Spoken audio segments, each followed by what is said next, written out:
And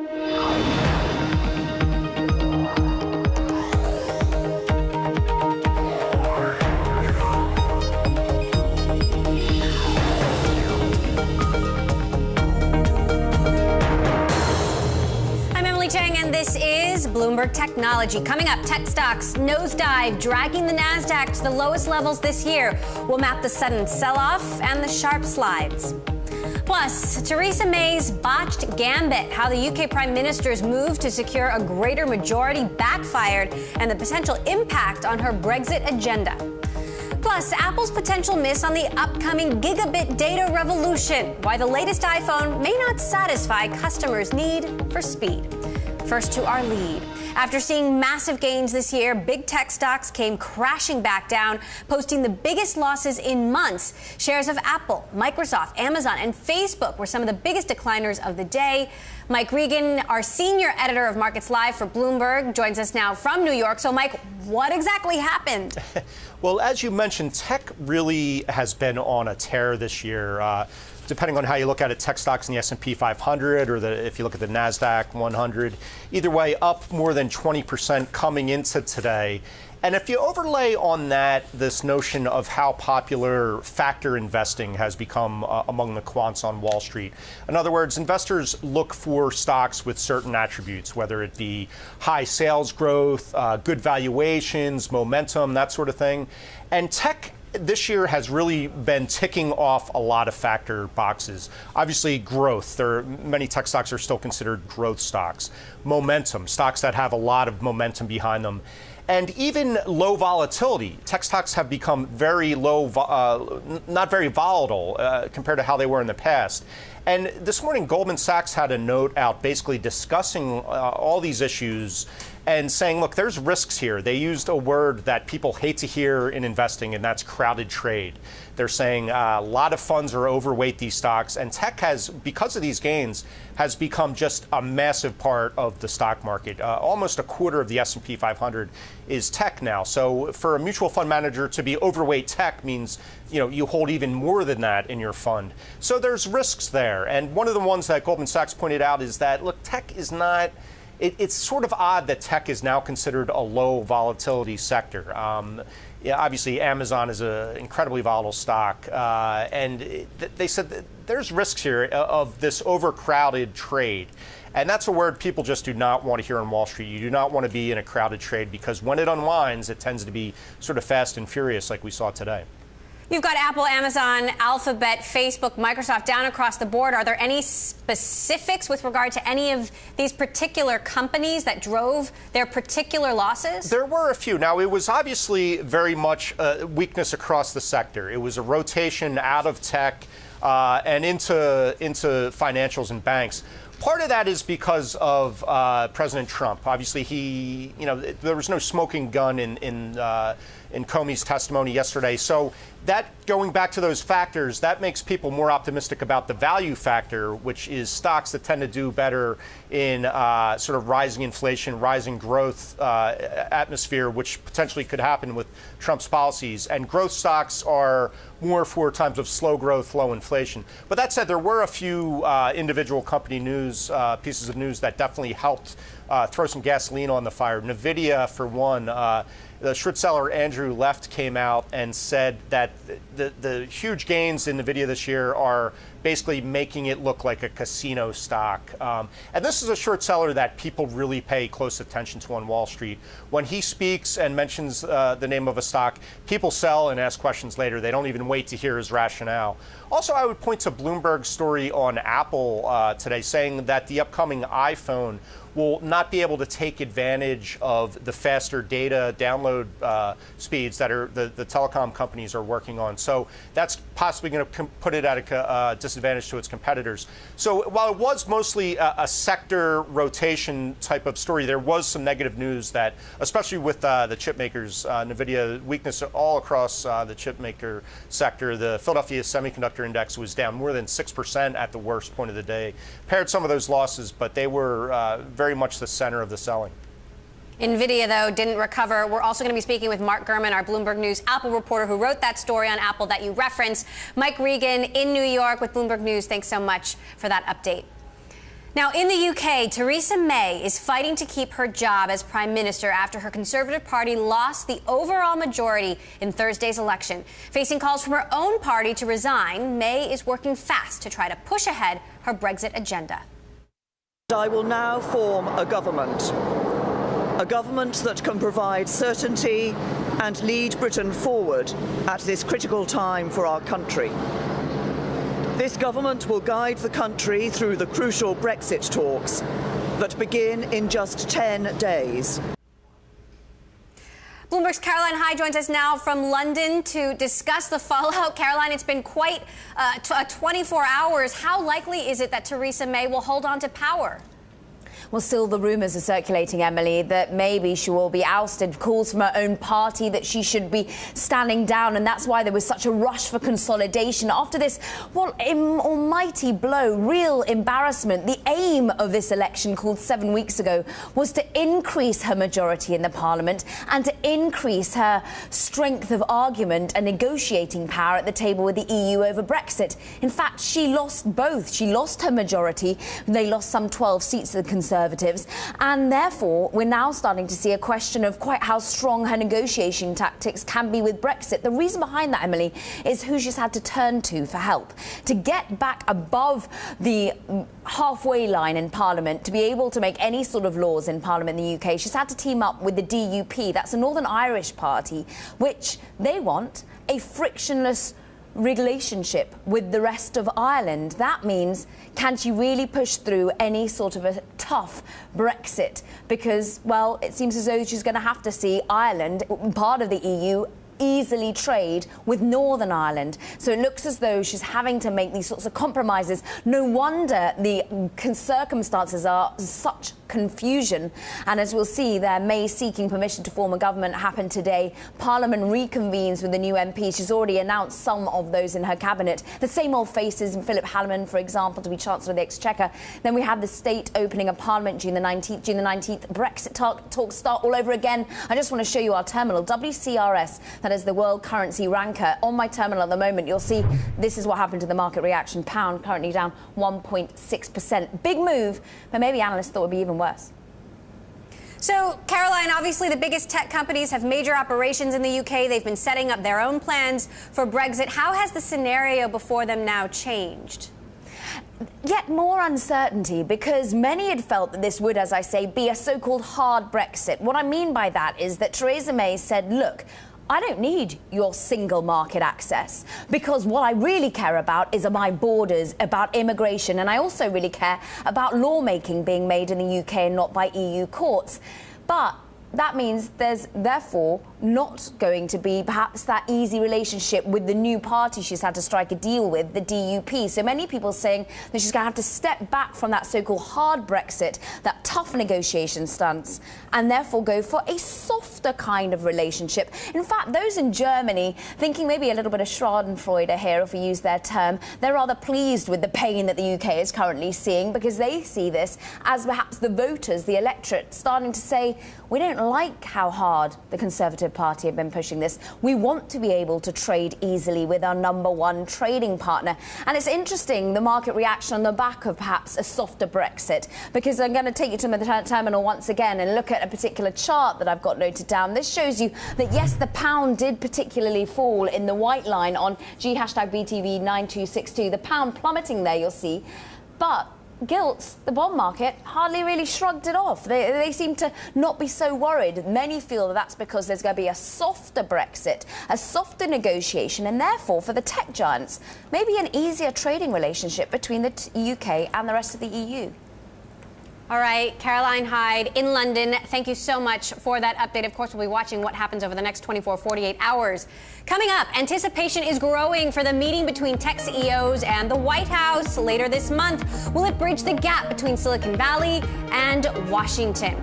And Bloomberg Tech is live streaming on Twitter. Check us out at Bloomberg Tech TV, weekdays 5 p.m. in New York, 2 p.m. in San Francisco. This is Bloomberg.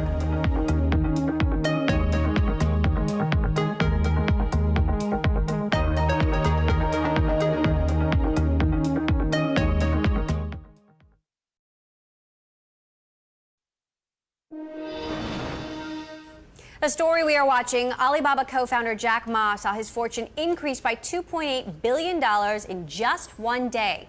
Shares of the company rose more than 13% in Thursday trading thanks to a bullish sales forecast despite an economic slowdown in China. According to the Bloomberg Billionaires Index, Ma is now worth $41.8 billion, making him the 14th richest person in the world. Later this month, CEOs from Apple, Amazon, and Microsoft, just to name a few, will convene at the White House for the first meeting of the American Technology Council. The goal of the group is to modernize government services, quote unquote. Could this meeting help heal the rift between the Trump administration and the tech industry? We're joined now by George Zachary, partner at CRV, and our guest host for the hour. So this meeting is with Jared Kushner, not with President Trump himself. But how optimistic are you about it? That's a great question, Emily.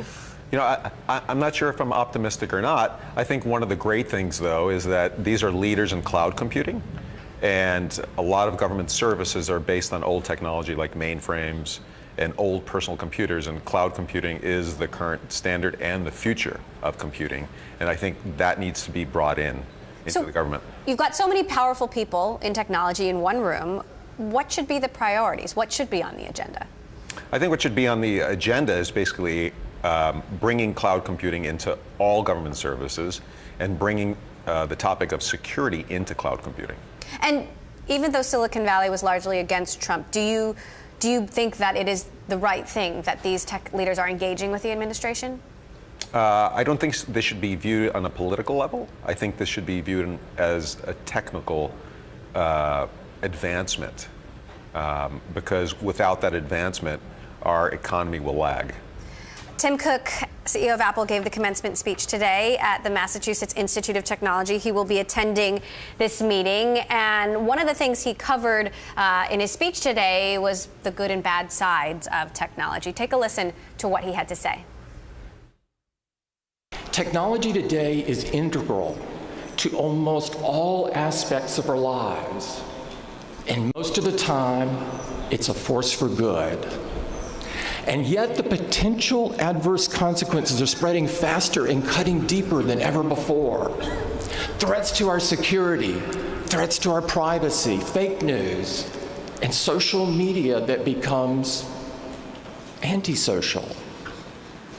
Sometimes the very technology that is meant to connect us divides us.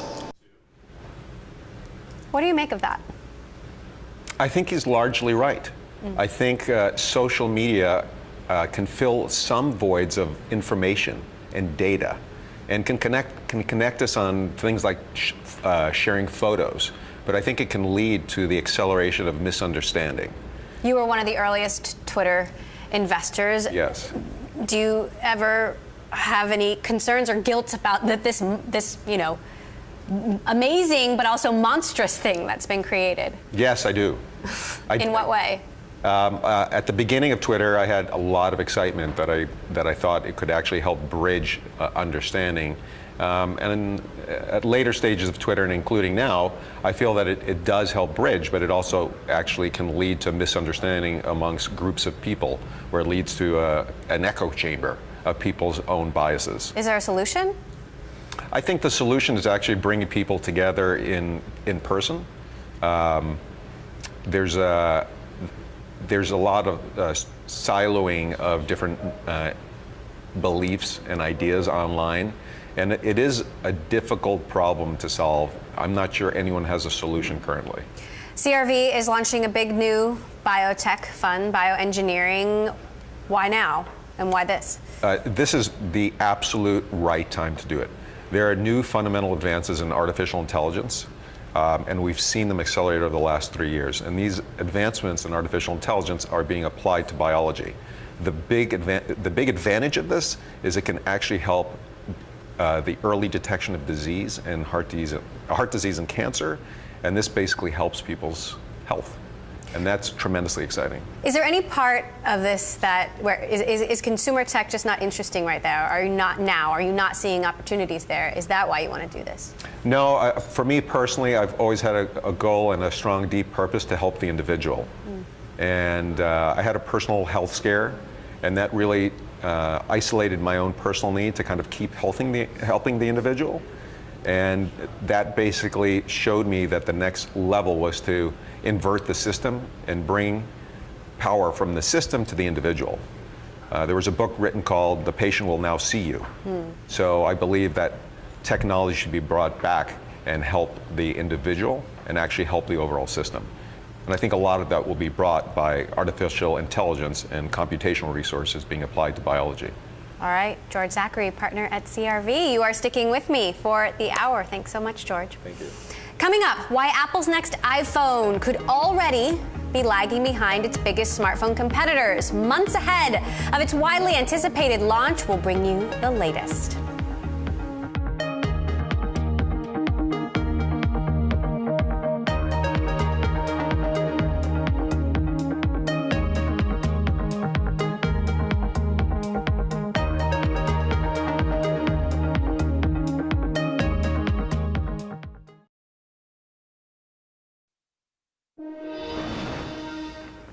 Shares of Snap are inching closer to its IPO price. The stock fell in Friday's trading session. This after Citi downgraded it to neutral with a price target of $20 on concerns over user growth and a slowing pace of monetization. And Snap could face even more pressure on its stock when its IPO lockup period ends in July. Another stock under pressure is Apple, falling along with other big cap stocks, but shares turning lower in the session. Bloomberg reported that Apple's new iPhone, which goes on sale later this year, may not be as fast as its competitors. This could leave Apple in the vulnerable position of lagging behind the competition when it comes to data speed. For more now, we're joined by our Bloomberg tech reporter, Mark Gurman, who helped break this story, and still with us, George Zachary, partner at CRV. So, Mark, what exactly is at stake here?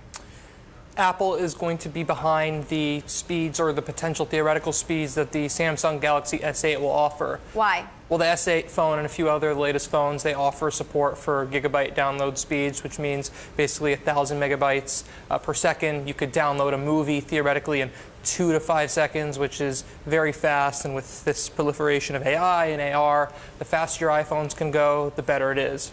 How much of a difference is there? Well, theoretically, there's a huge difference, but in terms of real-world usage, people are not going to notice it right now. But over time, as these phones improve, they have new generations year after year, people will start to notice it as the networks improve. What's at the heart of the issue? Is this a supplier thing? Yeah, it's a supplier thing. So a couple of years ago, Apple started splitting up its modem suppliers, taking a portion from Qualcomm, which is very much known for modems, and Intel, which is usually known as a processor company for desktop and laptop computers. Now, the latest Qualcomm chips, which Apple will be using in the iPhone 8 and the other new iPhone models, they can support this faster speed. But the Intel chips, they can't support it. And Apple doesn't want to make some iPhone models faster than others, so it has to pare down the capabilities of the Qualcomm units to be the same as the Intel. George, we're at a point where the smartphone market has become so competitive, and innovation, some people say, is just simply so incremental. It's down to these very small details. How optimistic are you about Apple's iPhone future? I think they keep having to find new innovations where where it really matters to the user.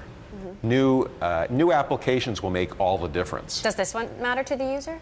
The question is whether the applications will take advantage of it. I think downloading a movie slightly faster probably won't make a difference. So they'll fundamentally need to be new user applications that take advantage of it. We've been also reporting on Andy Rubin's new Essential phone. Google's now in this market making the Pixels. Mark, how is the market different that Apple will be entering in September, which is when we believe the iPhone 8 will be unveiled? It's a whole different ballgame, right? When the iPhone first came out, it was in a league of its own. Fast forward 5 years after that, it was basically Apple versus Samsung. Now, Samsung is as hot as ever with the S8. The Essential phone is coming out. They have this new Pixel phone from Google. Google will have their new one later in the year. And there's just a lot of new phones from Chinese makers coming out now that are getting really popular. OnePlus has a new phone coming out, Huawei, Xiaomi. So there's more at stake here. Will Apple really be affected by these players? It remains to be seen. I don't think so. But still, the landscape has shifted considerably. George, Peter Thiel said that he believes innovation in smartphones is over. Would you agree with that? I think maybe from Peter's perspective it is. I mean, Peter's always talking a big game about very large innovations, and I know that's what he's excited about. So probably from Peter's perspective, Peter's perspective is, hey, it's a little innovation, just like Peter had comments about Twitter about, it's just 140 characters. What about George's perspective? I do think there are innovations that are occurring, but from the user's perspective, they're not significant right now. Mark? Smartphone's at an interesting point. We're at an inflection point, and there needs to be this next new thing. A lot of people thought the smartwatch is the next thing. Clearly it wasn't. Now it's going to be new platforms based on AI and AR. We'll see how far that takes us. All right. Mark Gurman, Bloomberg Technology, thanks so much for that report. George Zachary, CRV, you're sticking with me. Coming up, we speak to the lawmaker who spearheaded the repeal of the FCC broadband privacy rules. Representative Marsha Blackburn joins us next to discuss her latest efforts on internet privacy. And if you like Bloomberg News, check us out on the radio. You can listen on the Bloomberg Radio app, Bloomberg.com, and in the U.S. on SiriusXM. This is Bloomberg.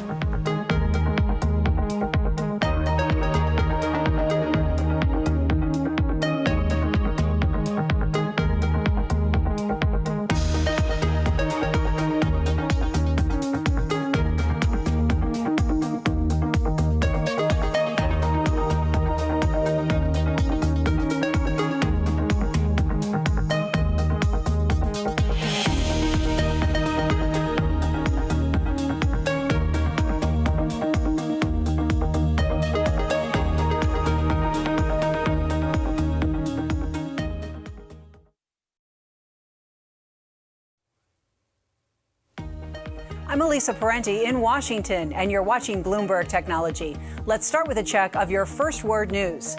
President Trump will hold his first meeting as commander-in-chief with Russia's Vladimir Putin next month at the annual Group of 20 summit of leaders of major economies in Germany. That is according to an administration official who says Trump expects to meet with Putin during the July trip, which will include a stop in Warsaw. Trump welcomed the president of Romania today, answering questions with the Romanian leader by his side. He said he will not allow congressional testimony by former FBI Director James Comey to derail his agenda. No collusion, no obstruction. He's a leaker, but we want to get back to running our great country. Jobs, trade deficits, we want them to disappear fast. North Korea, big problem. Middle East, a big problem. So that's what I am focused on. That's what I have been focused on.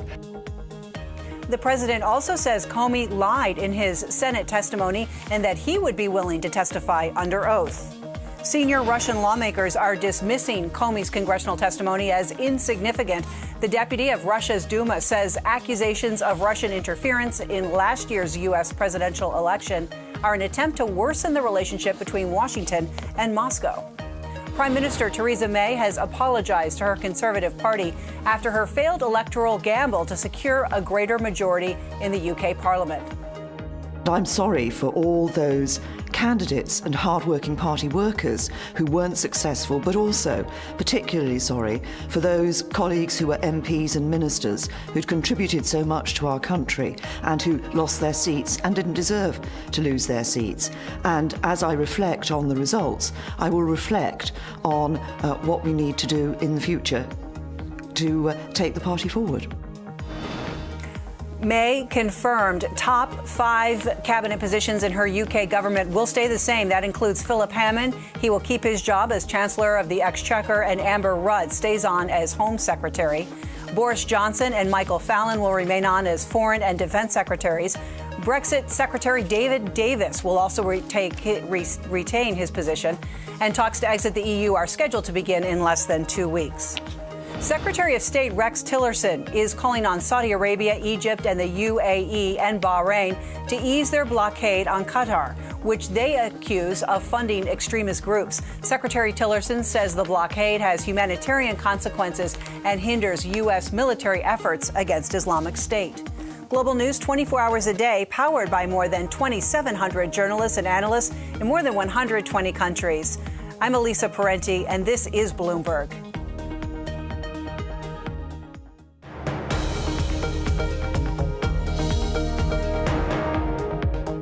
The This is Bloomberg Technology. I'm Emily Chang. While the Dow set a record Friday, U.S. tech stocks took a big tumble, pushing the NASDAQ 100 index down over 2%. That index of mega cap names having its worst week this year and the biggest decline relative to the Dow since 2008. Apple posting its worst day since April 2016, falling nearly 4%, while Microsoft and Amazon had their worst weeks since February. Overall, tech stocks, $8.6 billion of them were wiped out from the market in just today's session. Just a few weeks after Congress repealed Obama-era FCC broadband privacy rules, Republican lawmakers have introduced a bill that could restore some of those restrictions. It's been dubbed the Browser Act. The act seeks to ensure consumers have a say before a broadband company, a search engine, or a social network can sell their information to advertisers.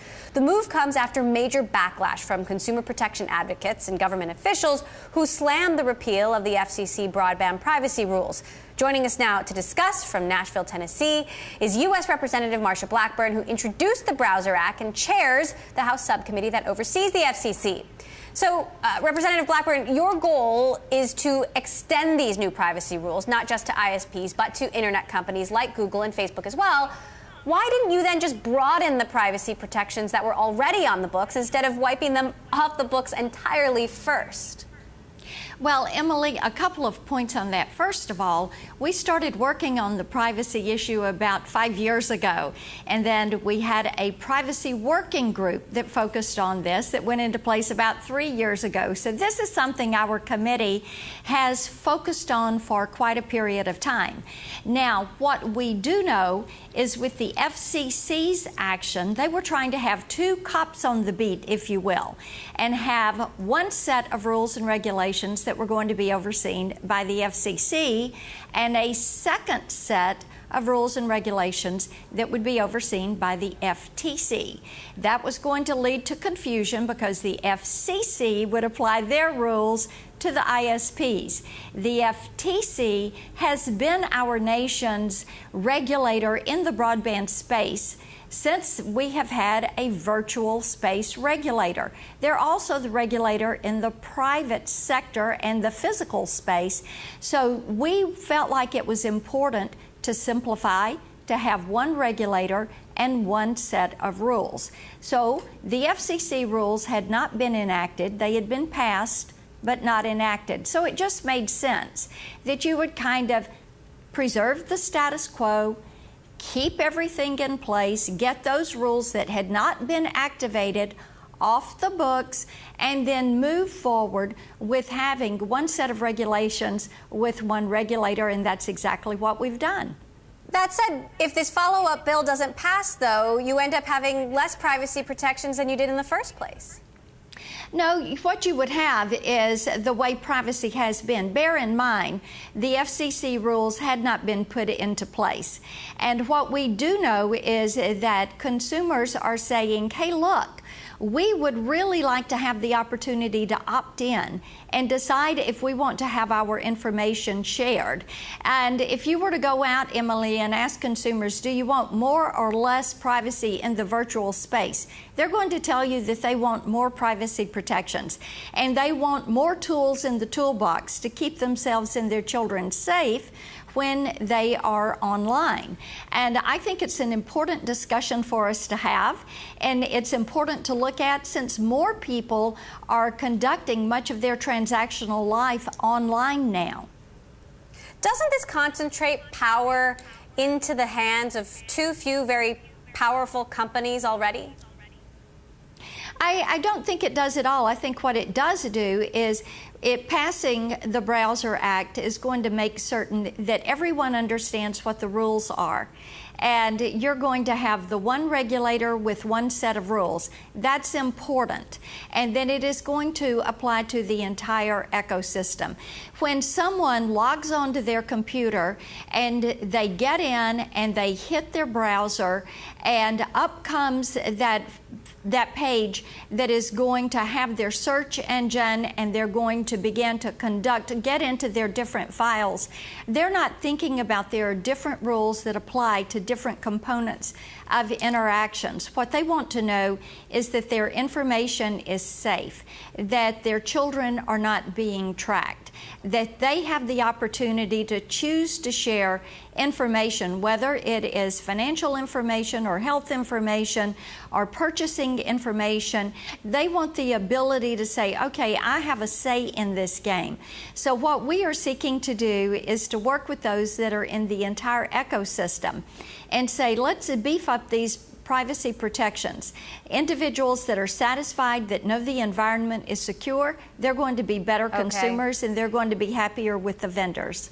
Representative Blackburn, when former FBI Director James Comey was fired, you had strong words for him. You said he had breached trust, that he had politicized the office. I'm curious what your reaction is to his testimony. Yeah, I think that it is easy to look at the testimony yesterday and say, my goodness, questions were raised. I felt that what he did do was go after everybody.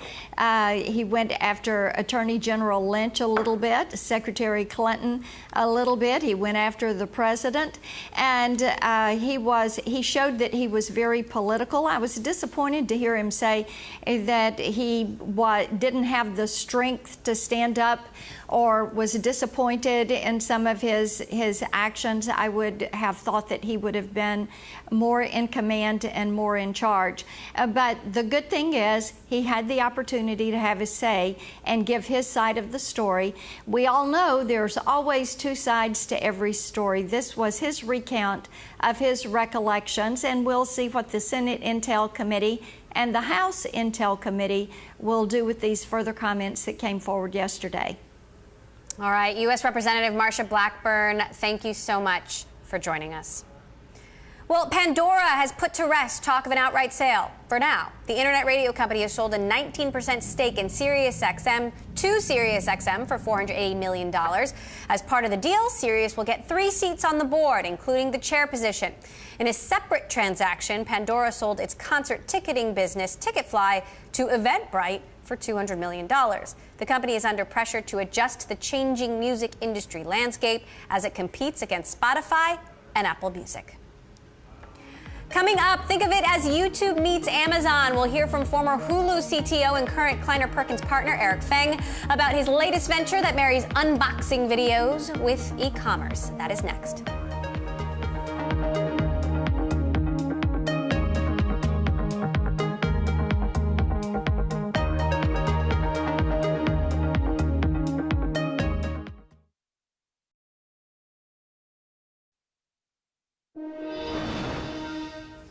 Airbnb has just cleared a major hurdle in Japan. The Japanese government has approved legislation that legalizes its service and others like it in the country. The law will allow homeowners to let out their property to paying guests for up to 180 days a year. Airbnb, which is valued at $31 billion, has found a more receptive audience in Japan compared to some cities in the United States, including New York and San Francisco. A tourism boom has cut into Japan's supply of available hotel rooms and helped make the island nation Airbnb's fastest growing market. The former CTO of Hulu, Eric Feng, has big plans to change how millennials shop. Feng has now founded Packaged, which is angling to use popular YouTube videos to sell merchandise in a format similar to old-school home shopping cable networks. I caught up with Feng, who is also a general partner at Kleiner Perkins, and asked him to lay out the details in his latest venture. It's a new take at video e-commerce. Think of it as a reimagination of QVC or Home Shopping Network and trying to drive transactions through video content. And it's actually based on a huge phenomenon that we're seeing on YouTube, which is the popularity of unboxing videos. Talk to me about unboxing videos and how they came out of nowhere. Well, you have kids, so your kids are going to be watching unboxing videos day and night pretty soon. You're right, it just exploded, this phenomenon. It got going first in 2010, but it really started as product enthusiasts showing their first reactions of using a product, demoing it, having a tutorial, having an explanation about the product. And it's really evolved to be about every category out there, not just toys, but beauty, electronics, food. Every category now, there are a huge, vibrant group of creators making video content about that category. Now, YouTube is obviously a big player here, but what about Amazon? Are you taking on Amazon here? You know, really interesting, this week Amazon shut down their video commerce program. It was a show called Style Code Live, and they closed it down. And anyone in commerce, doing anything in commerce, is taking on Amazon in some way, shape, or form. But we feel like we're doing something very different than what Amazon is doing, which is Amazon is so focused on the pure utility of shopping. They want to minimize the least amount of time, the least amount of pages that you interact with before you buy something. With our startup at Unbox, we want to have the complete opposite KPI. We want you to just hang out and get entertained by our video content and just enjoy the products that we bring to you.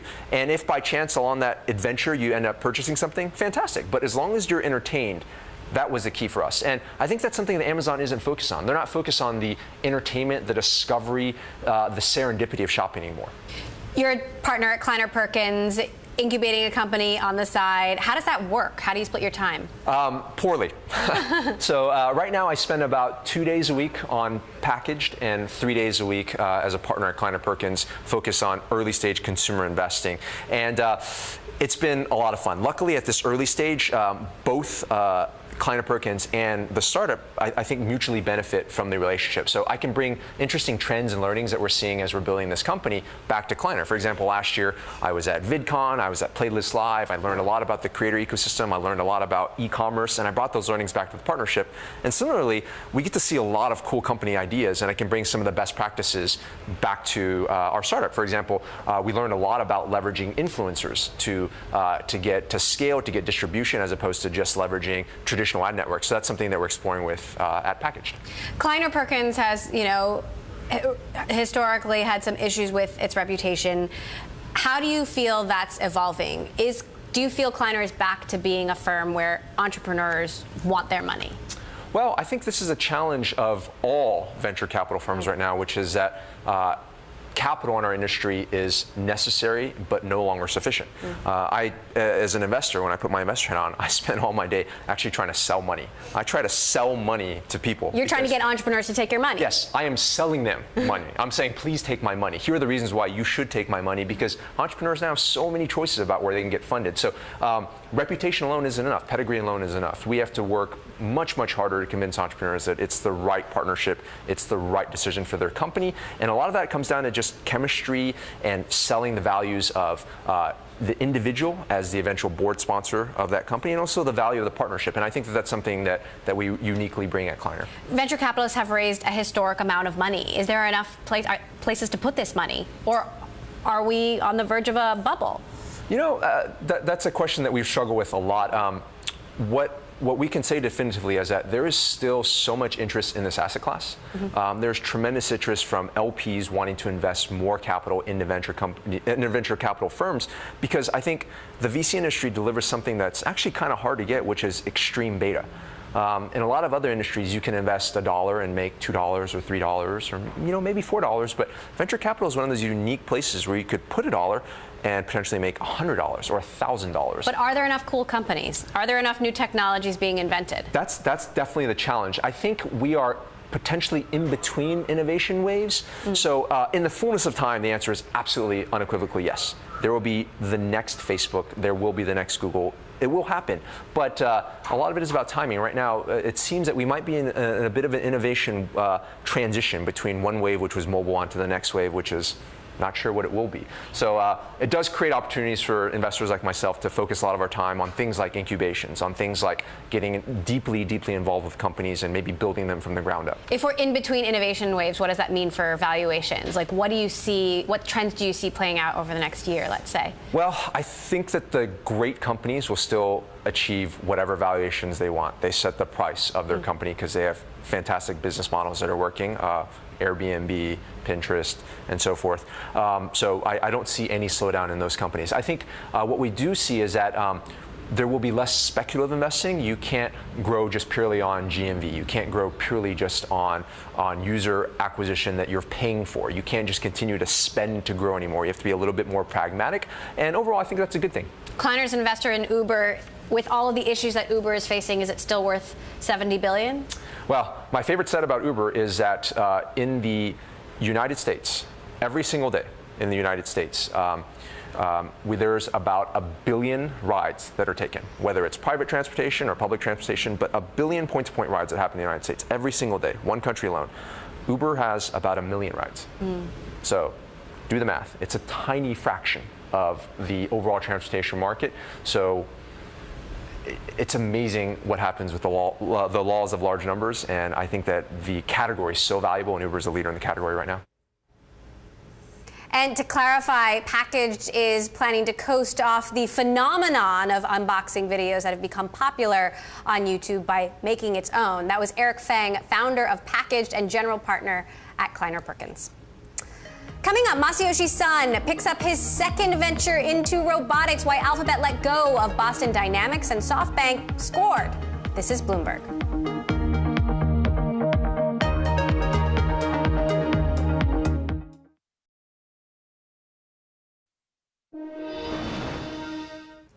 After an almost 3-year boycott, Taylor Swift has returned to Spotify. Swift's entire catalog became available at midnight New York time on Thursday night. None of the songs had been available on Spotify, the world's largest paid streaming service since November 2014. Since Swift abandoned the service, Spotify's growth has surged, more than 50 million paying subscribers as of March, and the company pays out billions of dollars to the music industry. SoftBank is taking over Google parent Alphabet's robot dreams, buying Boston Dynamics to pursue a future when more machines intermingle with humans. Alphabet decided to put the company up for sale earlier this year because it didn't anticipate a marketable product in the next few years. It's still unclear whether Boston Dynamics will remain within SoftBank or become part of the Vision Fund, its massive, nearly $100 billion fund. Joining us now with more, Bloomberg Tech, Selena Wang, and still with us, George Zachary, partner at CRV and my guest host for the hour. So, Selena, why is SoftBank buying this company? So Google's been trying to get rid of this company for quite some time, and for them, they really needed a marketable product in the near future.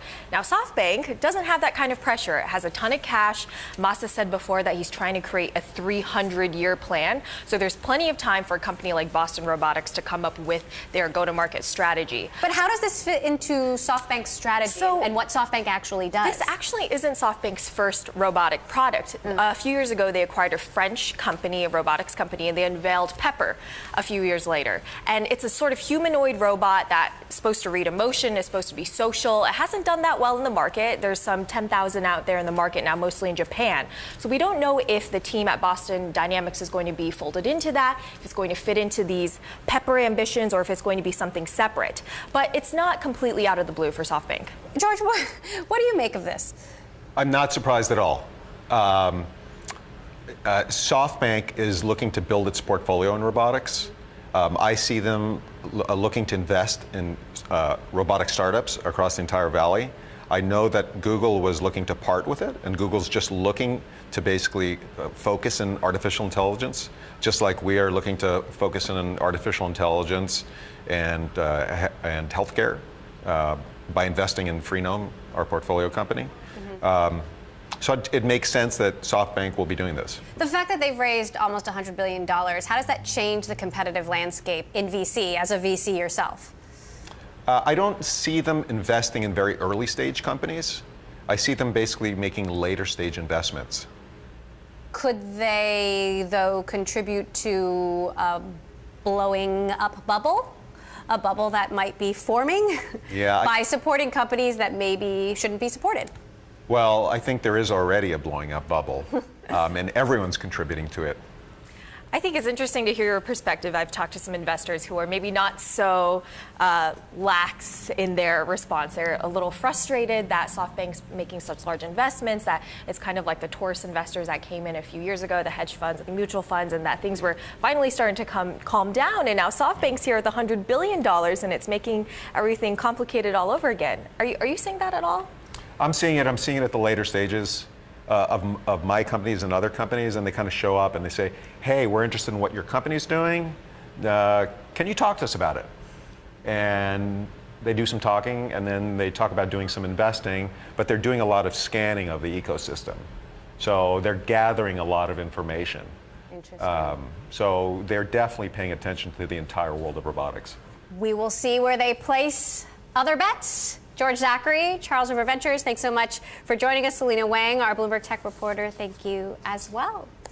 And that does it for this edition of Bloomberg Technology. All episodes, of course, live streaming on Twitter. Check us out at Bloomberg Tech TV, weekdays, 5 p.m. in New York, 2 p.m. in San Francisco.